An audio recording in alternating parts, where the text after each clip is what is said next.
આજે અમારા પ્રધાનમંત્રી સોમનાથ ખાતે પધાર્યા છે. અત્યારે હાલ સર્કિટ હાઉસે ગયા છે.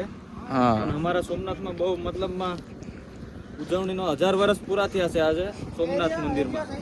તો એના માટે પીએમ મોદી સાહેબ આવ્યા છે.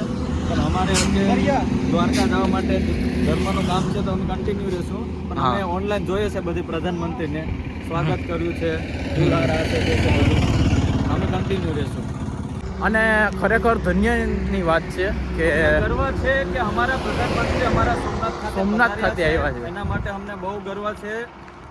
અને આવનારા સમયમાં મોદી સાહેબ જબરો વિકાસ કરશે એ પણ અમને ગર્વ છે સોમનાથ ખાતે. અને સોમનાથમાં અત્યારે કાંઈ ઘટતું જ નથી ટૂંકમાં. એમ બહુ કોઈ જાતની કમી નથી અત્યારે. એમાં તમે ફૂલ જો ને તો એટલી વસ્તુ છે ને ફૂલમાં, તમે કોઈ જાતનું એવું ફૂલ નહીં હોય કે ત્યાં ફૂલ નહીં જોવા મળે તમને.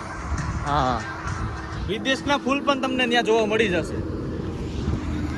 અને બધી સજાવટ એક નંબર કરેલી. એક તમે ખાલી ઓનલાઈન જો અને ચેક કરો કે કેટલી સોમનાથમાં સુંદરતાથી સ્વાગત છે. હા, અત્યારે બધી હરેક ન્યૂઝ ચેનલમાં અને બધીમાં નરેન્દ્ર મોદી સાહેબ સોમનાથ ખાતે આવ્યા છે એ જ આવે છે બધીમાં. કઈ વાંધો ને, અમે દ્વારકા જાય છે, કન્ટિન્યુ રહેશું. જય દ્વારકાધીશ, જય દ્વારકાધીશ.